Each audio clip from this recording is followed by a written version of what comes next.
Salut à tous, bienvenue dans ce nouvel épisode 43. J'espère que vous allez bien et j'espère aussi que Nathan, tu vas bien. Comment ça va aujourd'hui ?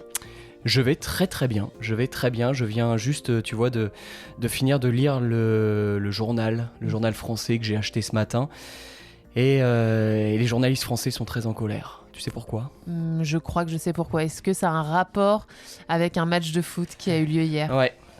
Voilà, la France qui joue mal, c'est le début, enfin c'est pas le début, hein, l'Euro, la Coupe d'Europe, le championnat d'Europe de foot a commencé il y a 2 semaines environ, et la France vient de faire match nul, et les Français étaient très nuls. Voilà, on dit match nul quand il y a égalité, 1-1 contre la Pologne, et c'est vrai que le match était vraiment mauvais.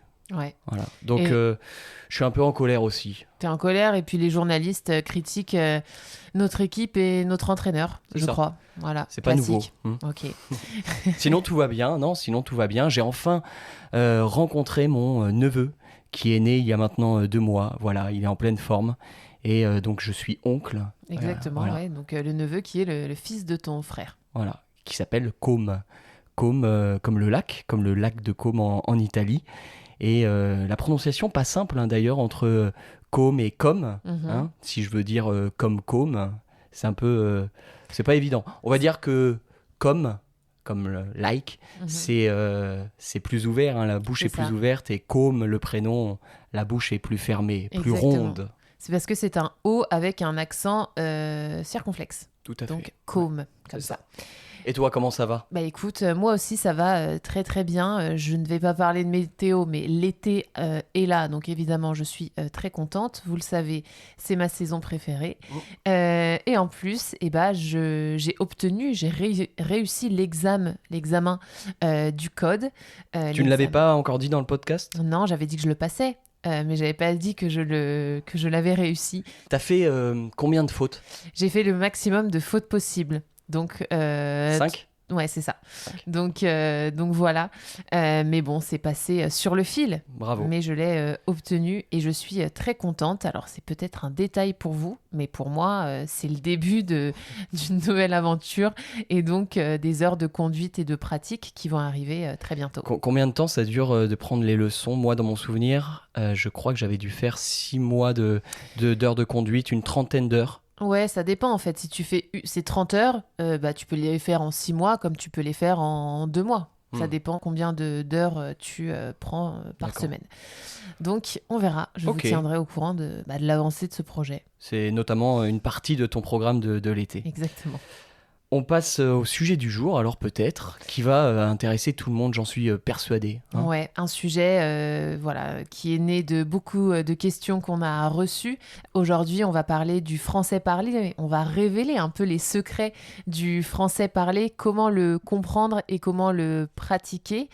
Comment on a construit cet épisode, comment on a pensé cet épisode. Est-ce que tu peux expliquer un peu ? En fait, on va aujourd'hui analyser un peu notre langue, notre manière de parler à l'oral. Donc, on va prendre pendant cet épisode du recul, prendre de la hauteur sur notre français, notre langue, comment on parle aujourd'hui, nous les Français en 2024. Alors déjà, je pense que c'est aussi le but de notre podcast. Si on nous écoute depuis le début, si on est bien attentif, notamment grâce aux transcriptions détaillées, on peut comme ça essayer de comprendre et de dégager, d'extraire, de récupérer des petits mots par-ci, par-là qu'on dit à l'oral, qui sont différents entre l'écrit et l'oral. Je suis sûr que plein de gens qui nous écoutent l'ont déjà fait et l'ont déjà remarqué. Mais voilà, l'idée de cet épisode et du podcast en général, c'est de montrer ce français parlé. Là, pendant une demi-heure, on va essayer de résumer un peu. Résumer tout ce qui nous semble essentiel, les principes un peu de base du français parlé, tout ce que nous, personnellement, on a noté, mais qu'on remarque à l'échelle nationale, j'ai envie de dire, pour que vous puissiez mieux comprendre quand les Français parlent, mais aussi pour que vous puissiez parler de manière plus naturelle et plus réelle. C'est ça, c'est déjà pour mieux comprendre par exemple une série ou des Français qui discutent, mais c'est aussi pour que vous puissiez mettre en place aussi quand vous discutez en français, voilà, des petits conseils, des petites astuces. On va vous dire un peu tout ça. Donc on va parler de prononciation, forcément, c'est lié. Évidemment. de grammaire un peu aussi. Et de vocabulaire, Ouais. donc voilà, d'argot, des expressions familières. On va dire que tout se joue là, dans les éléments que je viens de citer. Tout ça, c'est la clé. Après, faut le dire un truc, c'est que c'est subjectif, hein. En fait, nous, là, on va parler de choses qu'on juge absolument indispensables. C'est-à-dire que, voilà, 95% des Français parlent comme ça, hein. C'est vraiment ça. On va essayer de généraliser. Et c'est notre avis, c'est subjectif. Évidemment, en 30 minutes, on n'a pas le temps de faire le tour de tout le français parlé. Donc, on va peut-être commencer parce qu'on sait à chaque fois, Violaine, c'est un peu notre petit défaut, on va dire, c'est qu'on parle beaucoup et que le temps passe vite. Exactement. Et si on ne commence pas maintenant, ça peut durer Des une heures. heure, des heures. Des heures, surtout sur ce thème.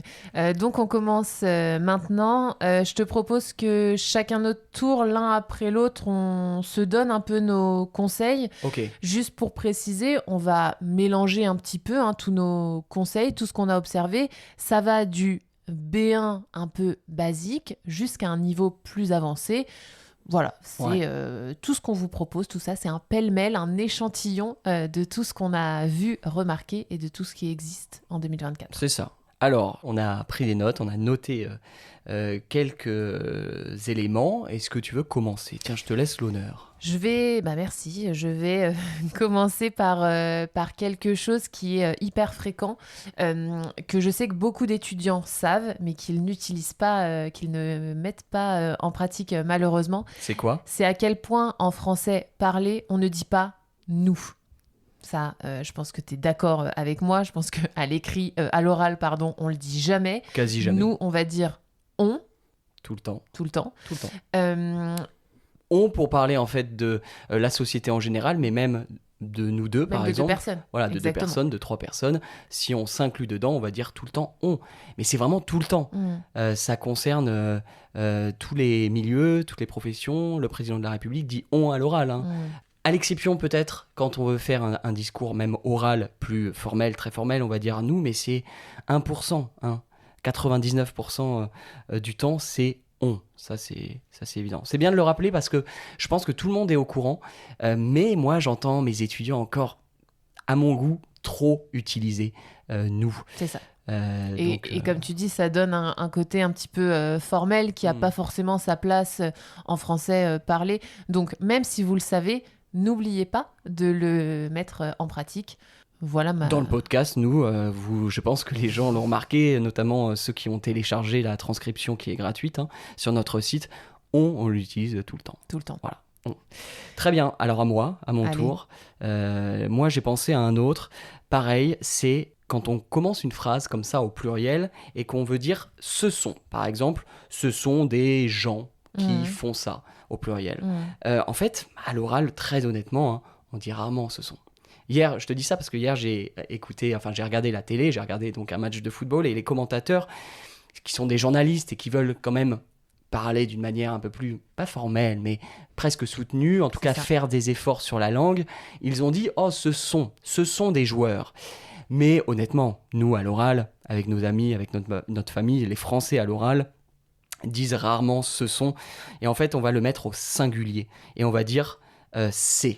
C'est des Très joueurs. souvent. C'est des joueurs qui font ça. Et pourtant, des joueurs, c'est pluriel. Et le verbe est conjugué à la troisième personne du pluriel. Bien sûr. Mais la seule chose au singulier, c'est le c'est. Tout à fait. On va souvent dire c'est eux qui font ça. Exactement. Et pas ce sont eux qui font ça. Exactement. Et en fait, c'est tellement fréquent que moi, par exemple, tu vois, quand je corrige les productions écrites, donc à l'écrit du Panache Writing Club, quand je vois ce sont plus du pluriel, c'est toujours un peu bizarre pour moi. Et j'ai toujours envie de dire non, mais dis c'est plus le pluriel. On est plus habitué à c'est, même si, voilà, à l'écrit, évidemment. C'est plus correct de mettre ce sont. C'est du meilleur français. À l'écrit, il faut dire ce sont. Mais à l'oral, c'est. C'est mes amis qui sont profs de français. Voilà. C'est des idées que je trouve intéressantes. C'est ça. Ah ouais, très très commun, très fréquent. Donc utilisez-le. Autre Utilisez-le. conseil. On passe au suivant. Violaine, est-ce que tu en as noté un? Sinon, j'y Ouais, vais. alors c'est un peu dans la même veine, dans la même idée d'utiliser quelque chose qui n'est pas forcément correct grammaticalement, comme ce que tu viens de dénoncer. Mhm. C'est quand on raconte quelque chose qui est passé dans le passé et qu'on le raconte au présent. Est-ce que tu as eu un exemple, par exemple? Bah, j'ai un exemple. Par exemple, je raconte une histoire qui m'est arrivée lundi. Dernier? Lundi dernier, ouais. Je vais dire, bon, bah, tu vois, lundi dernier, je suis en cours de sport et au bout de 30 minutes, bah, j'ai une crampe. Donc j'ai une douleur à la jambe, donc bah, je suis obligée d'arrêter le cours pour aller m'asseoir et me reposer. Hmm, Tu c'est vois. vrai. Donc ça, c'est pour insister à l'oral, on va utiliser le présent. C'est presque, en fait, je pense, pour amener la personne avec nous à Hmm. qui on raconte l'histoire, l'amener dans le récit pour qu'elle fasse partie du récit. C'est plus Tu vois. direct, C'est plus c'est direct plus court. et c'est plus court, c'est plus direct. Et aussi, je trouve que ça va avec un ton beaucoup plus convaincu Hmm. et convaincant quand on raconte une histoire. Non, c'est vrai. Moi, je le fais tout le temps, Mais à l'écrit, tu dirais lundi dernier, je évidemment. suis allé en cours ou j'étais en cours de sport. Évidemment. Mais à l'oral, moi, je raconte tout au présent, très souvent. Pas faux. Le présent, c'est plus dynamique, c'est C'est plus plus court. direct, plus dynamique, plus inclusif aussi pour la personne à qui tu racontes ton histoire. Très bien, ça c'est pas mal et ça va intéresser notamment les niveaux les plus élevés Exactement. peut-être. On revient sur quelque chose qui peut sembler un peu plus basique, mais qui est Ok. fondamental. Je pense que ça, ce à quoi j'ai pensé, c'est quelque chose de crucial, d'hyper important, si vous voulez vraiment passer au-dessus, passer à l'étape supérieure pour le français parlé. Moi, je veux là m'intéresser aux questions. Quand on pose des questions, ça c'est aussi un problème parfois avec nos étudiants. Mhm. Ils parlent avec l'affirmation et ils ont moins l'habitude de poser des questions. Et souvent, c'est ce qu'on apprend dans les livres hein, et dans le français écrit notamment, on va faire des questions inversées. Par exemple, on va dire parles-tu français? Mhm. On apprend comme ça. Es-tu prêt? Ça, c'est comment on l'apprend. C'est du bon français, mais à l'oral, jamais. Parles-tu français? Es-tu prêt? En tout cas, c'est trop sérieux, c'est trop soutenu. Naturellement, à l'oral, je pense que tu es d'accord avec moi, Violaine, Mhm. on ne va pas inverser à l'oral. On ne va Non. pas inverser comme ça la question. On ne va pas dire donc parles-tu français? On va dire tout simplement tu parles français? Important d'avoir le ton qui monte à Voilà, la tu fin. parles français, Mhm. exactement. Es-tu prêt? Non. Tu es prêt? Voilà, ça c'est déjà la base, je pense. Évidemment. Et puis, alors parfois on dit comme ça, mais on va aussi ajouter est-ce que. Ça, je pense que beaucoup de gens le savent. Est-ce que tu parles français? Voilà, donc on passe de parles-tu français à est-ce que tu parles français? Et puis j'ai encore mieux, avec que. Par exemple, la question que fais-tu? Que fais-tu, c'est trop Ah sérieux. ouais. C'est trop formel. Hmm. Que fais-tu maintenant? Que fais-tu aujourd'hui? Eh ben, on va dire qu'est-ce que tu fais, ça c'est mieux, ou le que, souvent, est remplacé par quoi. Que fais-tu? Non. Tu fais quoi? Ouais, bien sûr. Donc que devient quoi? Un autre exemple, que manges-tu? Tu manges quoi? Tu manges quoi? Ok. J'en ai un autre, que bois-tu? Tu bois quoi? Tu bois quoi? Ouais. Ça c'est tout le temps. Tout le temps, tout le temps.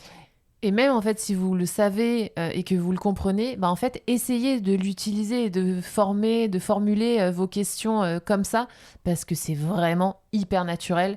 C'est ouais, crucial, comme tu dis, dans le français parlé. Français parlé, c'est familier aussi, mais ça passe dans quasiment toutes les situations. Mhm. Évidemment, si vous parlez avec quelqu'un que vous ne connaissez pas à l'oral, vous allez peut-être éviter de lui dire « vous faites quoi ?» Encore, Mhm. ça dépend. Ça Mais dépend, si c'est un ouais. contexte professionnel où on veut mettre une distance, évidemment, on va dire « qu'est-ce que vous faites ?» ou « que faites-vous peut-être ?» Mhm. Mais c'est très rare. Mhm. Voilà. Encore une fois, dans 95% des cas, à l'oral, on va plutôt dire « vous faites quoi ? Tu fais quoi ? Tu bois quoi ? Tu lis quoi ? Tu penses quoi? Tu penses quoi Voilà. de ça ?» Voilà. Mm. Pas mal. T'es d'accord? Très très bien Ouais. de l'avoir rappelé. On continue. Alors là, je crois que je m'attaque à un gros morceau parce que je vais m'attaquer à une grande difficulté du français parlé qui est plein de nuances. Tu vas voir ce que je vais te dire. C'est la prononciation de la lettre E. Ouais, je suis d'accord avec toi parce que en fait, je vais peut-être mettre de la nuance, mais en fait, la prononciation du E est différente en fonction de l'endroit où tu vis en France, de la région. C'est très vrai. Alors, c'est vrai que nous, là, on va parler d'une majorité de personnes qui, on va le dire, hein, ne prononcent pas les E. Mais c'est vrai que je vais prendre un exemple. Hein, les gens de Marseille, donc du sud de la France, vont prononcer le E puisqu'ils ont un accent du sud. Notamment, ils vont dire Marseille, comme ça, alors que nous, on va dire Marseille. Ouais. Tu vois. Donc, c'est un exemple. La lettre E, nous, on la coupe un peu, on la mange. Et alors, je suis d'accord avec toi. Je trouve que il y a pas mal de nuances et d'exceptions, mais il y a une règle qu'on peut retenir pour le français parlé, je trouve, c'est que le E, tu vois, quand il est au milieu des mots, surtout, et qu'il est, alors on va être un peu précis, mais entre deux consonnes. Ouais, c'est et ça. le E au milieu d'un mot, eh bien, on va pas prononcer. On va donner un exemple. T'en as peut-être un en tête. Bien sûr, par exemple, maintenant. Ouais. Alors, à Marseille, peut-être qu'on va dire maintenant. Je vais pas faire l'accent du sud, mais nous, on dirait maintenant. Maintenant. Moi, je dis comme ça. Ouais. La majorité des Français, je pense, le disent comme ça. Maintenant, parfaitement. On ne dit pas parfaitement, ça s'écrit comme ça, mais on va dire parfaitement. Développement. Développement. Aujourd'hui, je vais chez le médecin. Pas médecin. Pas médecin. Et en fait, à chaque fois que la lettre E est au milieu d'un mot comme ça, entre deux consonnes, médecin, c'est entre le D et le C, donc deux consonnes. Voilà, on mange le E. Et je pense que ça, de se concentrer parfois sur la prononciation de ces mots-là, il y a tellement de mots comme ça, avec le E au milieu entre deux consonnes, et déjà, on peut améliorer un petit peu son français parlé et la compréhension. Ça, c'est pas mal, je suis un peu d'accord. C'est pas mal, et surtout, c'est une des grandes difficultés. Autre chose... Juste, je veux rester sur le E parce que je pense que c'est toujours avec cette lettre E. Moi, j'ai pensé tout à l'heure en préparant, j'ai remarqué l'article le. Je trouve que c'est assez marrant de s'arrêter dessus parce que je remarque qu'en français, à l'oral, le, on le prononce seulement quand il est en début de phrase. Quand c'est le premier mot de la phrase, on va dire le en général. Par exemple, je vais faire référence à notre sujet de la semaine dernière, enfin d'il y a 15 jours. Le Parlement a été dissous en France. On va dire le Parlement. On va vraiment prononcer normalement le son E. Par contre, quand le est en deuxième place ou en troisième place ou au milieu de la phrase ou à la fin de la phrase, eh ben, le, on va le couper et on va pas prononcer la lettre finale du E. Je te donne un exemple. Par exemple, sur le Parlement, on va dire la semaine dernière, le Parlement. Le Parlement. Donc on va manger le E. Et c'est pareil sur, par exemple, les pays, tiens. Ouais, le Japon est un beau pays. Je pense que le Japon, c'est un beau pays. Ouais. Un autre pays masculin, le Brésil. Je sais qu'on nous écoute pas mal aussi du Brésil. Hier, le Brésil a perdu 3-0 contre l'Argentine, je sais pas, en football, au hasard. Voilà, on ne va pas prononcer le, on va prononcer juste le L, le Brésil. C'est très vrai. Mais en début de phrase, je vais dire le Brésil est un très beau pays. Exactement. Et ça, comme on dit souvent ce mot, déjà, si on travaille cette prononciation, on va vraiment peut-être mieux comprendre certains mots et certaines phrases en français. Ouais, c'est fou, c'est une très grande curiosité. Pareil, je continue sur la même veine, la même idée que le E qui saute dans les pronoms personnels. La prononciation des pronoms personnels où le E saute, ça c'est peut-être un peu plus basique, mais je vais jamais dire je. On va dire ch. Comme ça, je vais donner un exemple. Par exemple, je ne vais pas dire « je pense », je vais dire « je pense ». Et là, dans ton exemple, tu as dit « je vais dire ». Ouais. Tu n'as pas dit « je vais dire » à l'oral. Tu as dit « je vais dire ». Oui, je pense, je crois, je trouve. Pour je pense, je crois, je trouve. Et déjà, si vous arrivez, ces mots, ces verbes qu'on utilise tout le temps à l'oral pour donner son opinion, si vous arrivez à bien le prononcer, votre français parlé va vraiment, vraiment aller mieux, quoi. Hein. Exactement. Ça, c'est sûr. Donc, tu as raison. Je voudrais dire tu, moi. Ouais. Parce que tu, on le dit très rarement quand après il y a un verbe aussi avec une vocale, une voyelle, on va dire alors pour tu arrives, tu aimes, non, on ne va pas dire ça, je vais dire t'arrives, t'aimes, t'as 30 ans, t'as 32 ans, pas tu as 32 ans. Ça, je sais que beaucoup de nos élèves le savent, mais je trouve qu'il y en a encore peu qui l'utilisent bien. Pareil quand le verbe commence par un H, pas tu habites, mais t'habites en France. Totalement. Voilà, pas mal de tips. Est-ce que tu en as d'autres, Violaine, sur la prononciation avant de passer au vocabulaire ? Bien sûr. Bah déjà, si on continue avec les pronoms, le pronom il, on va... Le pronom il, donc impersonnel, non? Impersonnel. Comme il y a ou il fait chaud, Mhm. ça c'est impersonnel. Ouais. Bah, on va jamais le dire comme ça, on va dire i, et parfois on va même le faire disparaître. Ah oui, en fait, oui, je vois ce que tu veux dire. À l'oral, on va pas dire il fait chaud, il fait froid. Mhm. On va dire il fait chaud, il fait froid. Et il y a, est-ce qu'on dit il y a? Non, on va dire il y a, il y a. Donc en fait, quand on parle vite, on dit i et pas il. On supprime le L. Et après, on supprime le mot, comme tu as un peu dit aussi. C'est ça. Ouais. Moi, je vais dire ça comme ça. Je vais dire oh, il fait chaud, il fait froid. Mhm. Et parfois même fait chaud ou fait froid. Ouais. Mais C'est là, vrai. bon, c'est encore Non, mais- plus familier. Mais tu vois, tu dis pronom impersonnel, mais même quand il est personnel. Tu vois, par exemple, je vais dire ce soir, il va voir le match de foot.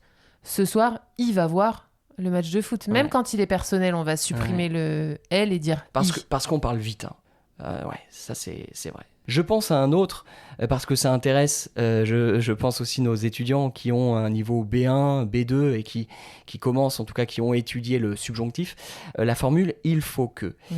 Et là aussi, est-ce qu'on dit « il faut que » vraiment à l'oral quand on écoute bien? Non, on va dire « il faut que » et même on va supprimer le « il » et on va dire « faut que ». Ouais. Ça tout le temps.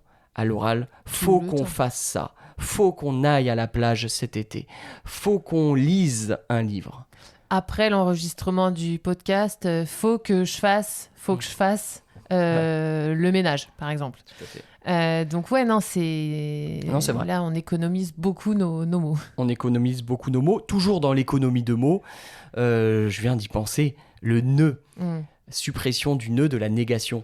Là encore, je sais qu'on le voit plutôt, nous on le voit avec nos étudiants qui ont A2, A2, B1. B1, ouais. Voilà, on commence à le voir comme ça, mais là encore dans la réalité, beaucoup d'étudiants continuent un petit peu à l'utiliser, et là aussi pour faire vraiment comme un natif, si vous voulez parler comme nous, bah en fait à l'oral, on le dit rarement, le nœud de la négation. Je ne vais pas dire je ne pense pas, ou je ne crois pas, ou je ne trouve pas, on va dire je pense pas même, Mm. je crois pas, je trouve pas, je mange pas, je fais pas ça. C'est ça. Voilà, on ne le dit jamais, quasiment jamais. Là encore, dans 99% des cas, des situations, en français oral. Mm.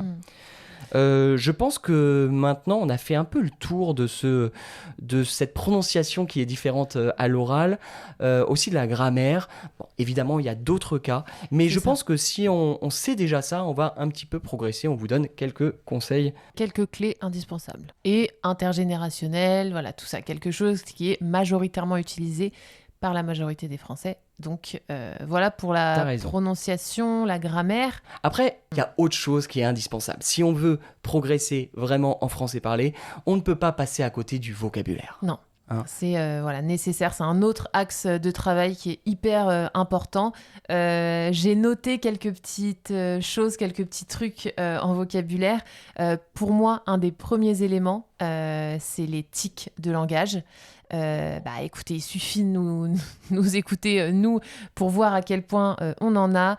Du coup, genre, donc, en fait, que toi et moi, on utilise énormément. Que je dis trop à mon goût, j'aimerais le dire moins, mais en fait, les Français font pareil. Moi, tu sais que mon frère, Clément, qui est père maintenant, eh ben, il dit du coup. J'ai remarqué qu'il disait du coup. Je crois que c'est du coup comme type de langage qu'il dit énormément. Et moi, je dis au fait tout le temps.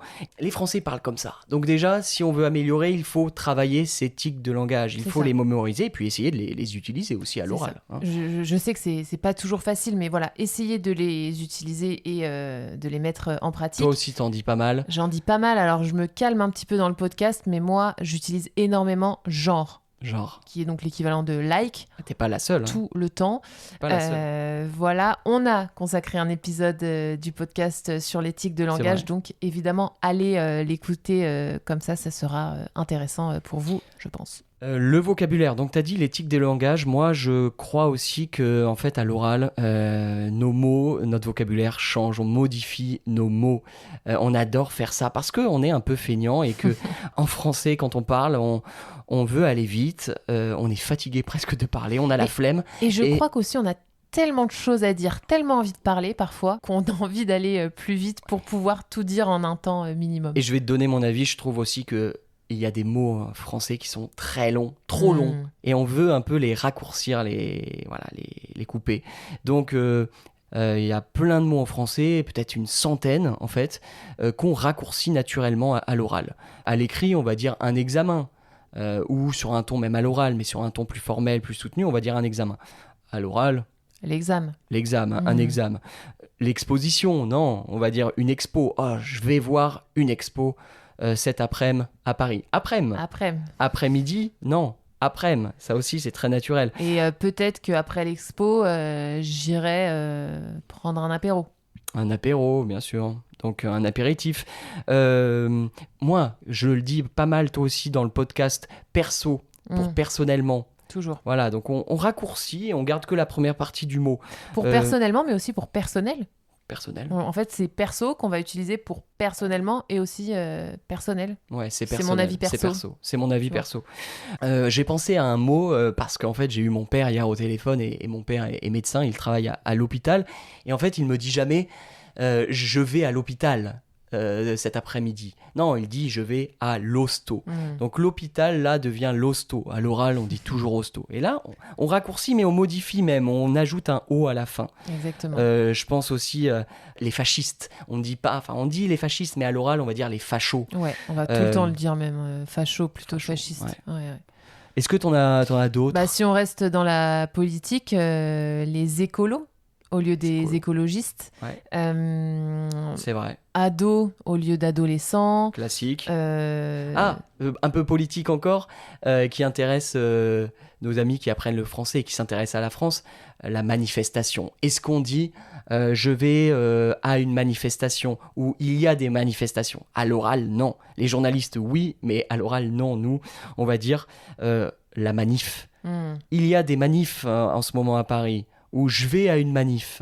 Je vais à une manif. Ouais. Voilà. Il y en a plein d'autres.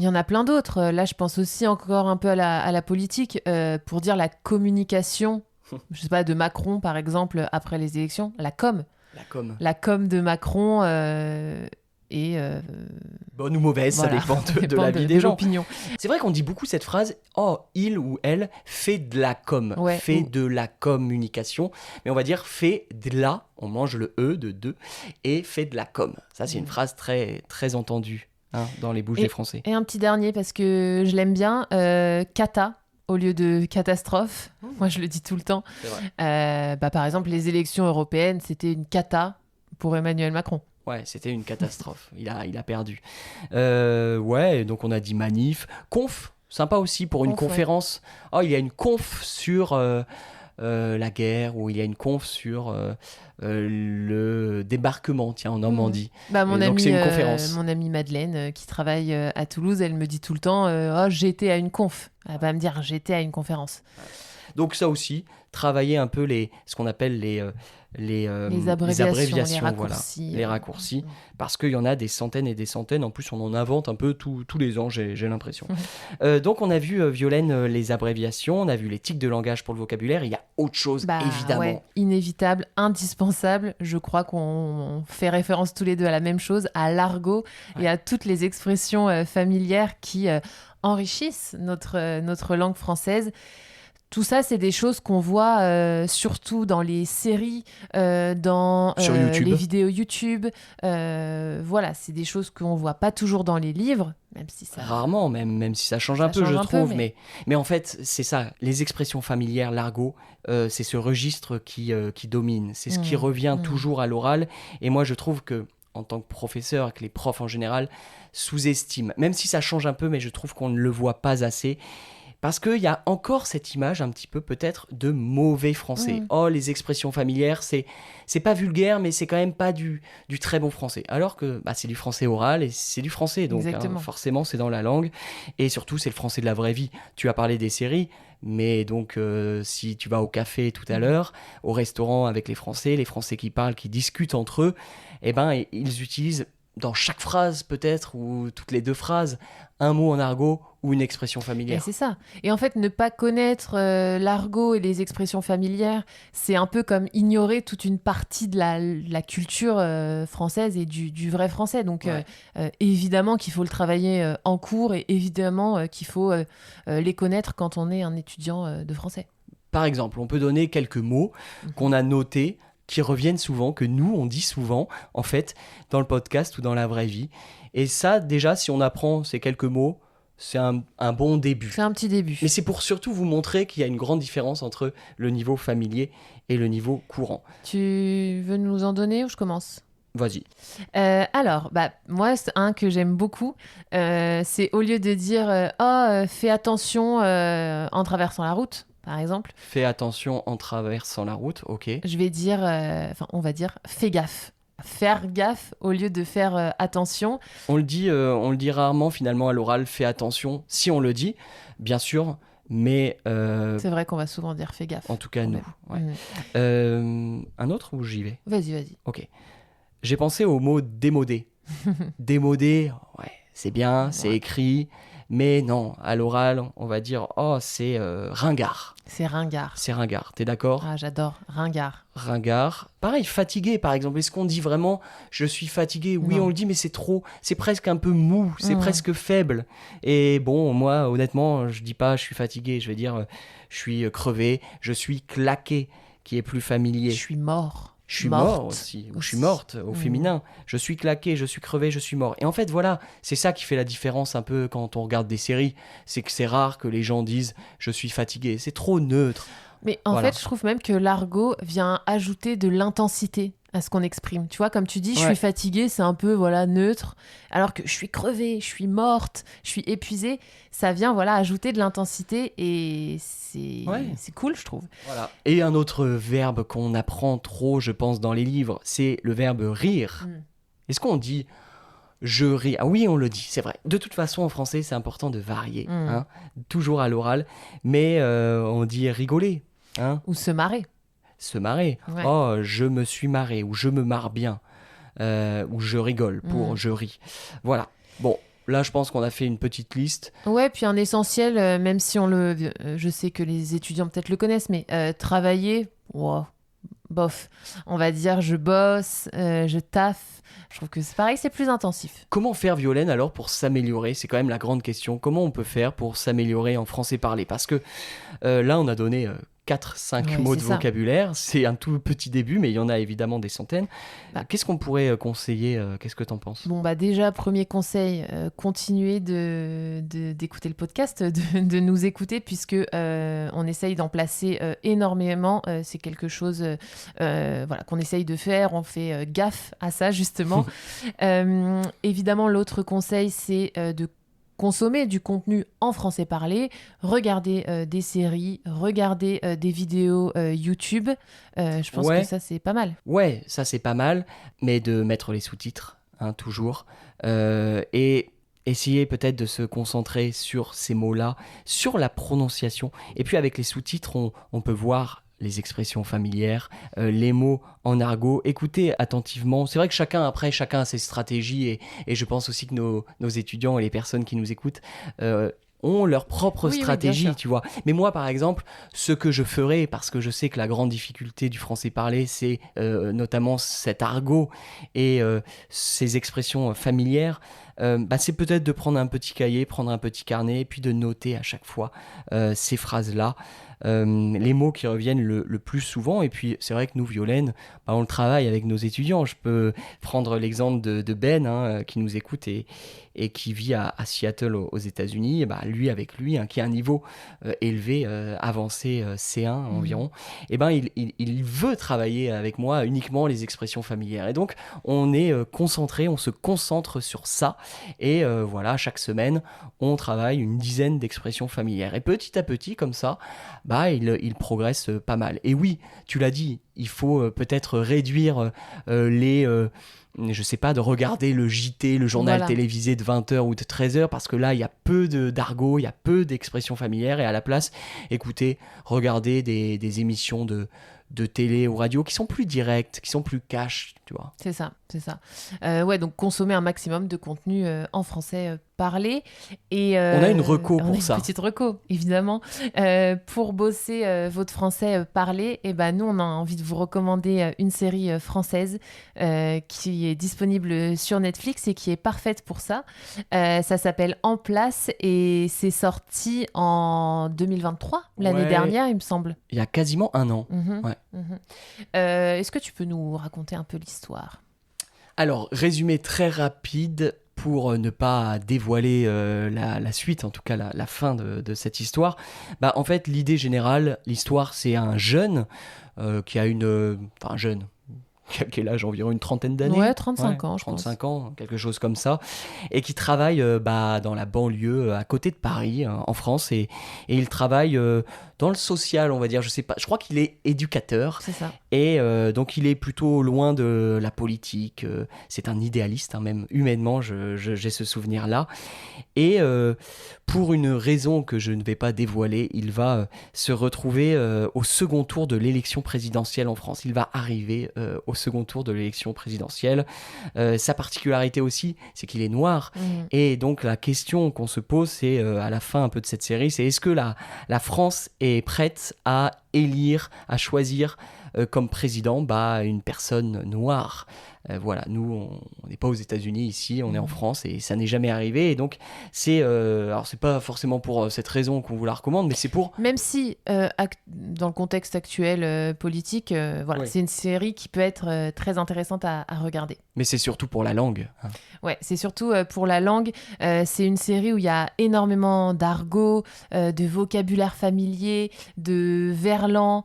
Et aussi plein de références culturelles sur la France, sur notre pays, qui sont pas simples et pas faciles à voir et à comprendre. Tu sais que j'ai un étudiant qui a regardé cette série, qui a un bon niveau pourtant, et il a pas bien compris. En fait, il a compris l'idée générale, mais il est passé à côté, comme on dit, de plein de Des choses. subtilités. Voilà. Et du coup, ça nous a donné une idée. On a pensé à tous les étudiants qui pourraient être dans son cas. Et pour vous, on a fait une mini-formation. On a regardé en fait tous les épisodes de la saison 1, mais on s'est concentré sur les 2 premiers, qui sont pour nous les meilleurs. Et on a tout noté. On vous explique tout. Après ça, vous allez vraiment progresser. En fait, on a décortiqué, on a écouté les gens qui parlent dans cette série, et à chaque fois qu'il y a un mot en argot, qu'il y a une expression familière un peu compliquée, et ben en fait, on l'a prise, on l'a extraite, on a traduit, et puis On vous dit qui l'utilise, on vous donne des exemples, on revient aussi sur toutes les explications historiques, toutes les explications politiques. Vraiment, il y a aussi des petits quiz de compréhension. bien sûr, des fiches d'activité. On a enregistré en plus un épisode de podcast privé, je crois, de 30 minutes où on répond à la question est-ce que la France est prête à élire un président noir ? C'est vrai, et en vrai, honnêtement, même moi, j'ai eu des difficultés à regarder cette série, et pourtant, c'est le vrai français oral. Je pense que c'est la meilleure série aujourd'hui sur Netflix, il faut Netflix pour ça, qui permet de comprendre et de progresser en français parlé. On est d'accord sur ça. On est d'accord. Dans chaque phrase, il y en a. Et donc nous, on a noté une centaine comme ça de mots, on a relevé une centaine de Au mots moins. et d'expressions avec des références culturelles, comme tu l'as dit. Et voilà, et honnêtement, c'est vraiment important d'avoir cette mini-formation qu'on a faite. Parce que, alors Netflix, c'est génial, mais un petit problème de Netflix, c'est que les sous-titres en français sont mal retranscrits. C'est-à-dire que Netflix va retranscrire l'idée générale, mais d'une manière plus neutre, pas de manière exacte. Ouais. Ils vont utiliser un mot de vocabulaire qui est plus neutre ou qui est plus facile à comprendre. Donc- Je dirais que c'est incomplet. C'est ça. Et ouais, parfois ils disent quelque chose et puis dans les sous-titres on lit quelque chose totalement d'autre. différent Voilà. d'autre. Donc pour ça, c'est vrai que notre formation, nos documents sont assez pratiques et utiles.